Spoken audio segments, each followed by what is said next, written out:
जडोरा के जिले बदिन के हदन में माकड़ मार स्प्रे न थियण खिलाफ आबादगारन पारां ॻोठ हयात ख़ास गली में मुसलसल 4 कलाक बदिन जडो रोड ब्लॉक करे एहतजाजी धरणो हयो। जॾहिं बदिन जे तालके टंडो बागो जे यूसी डाडा बद बहादुर चांडो मलकानी शरीफ समन सरकार खैरपुर गंबो सांगी फराहो खलीफो कासिम खान शाह बिन इलाक़नि जे आबादगारन टेल आबादगार एसोसिएशन जे अॻुवाणनि रेस जबार पिताफी बिन जे अॻुवाणी में एहतजाजी धरणो हणी नारेबाज़ी कई। इन मौक़े ते आबादगारनि चयो त हू मुसलसल एहतजाज करे रहिया आहिनि पर सिंध हुकूमत जे आला उहिदेदारनि समेत वसवारनि जे कन ते जूं बि नथी चुरे।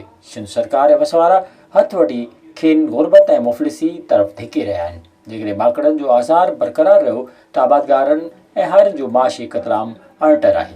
ही असांजा फसल न बचंदा न असां अॻिते कती जो जेको फसल आहे मिर्च आहे फुटियूं आहिनि या ॿिया फसल आहे उहे बि असां कोन पोखे सघंदासीं।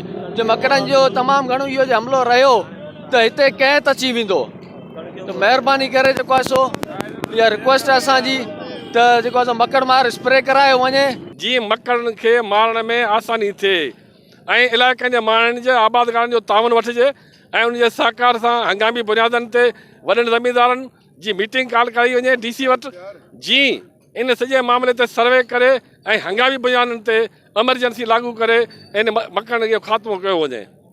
कल्ह खां पोइ सरापा एहतजाज आहियूं।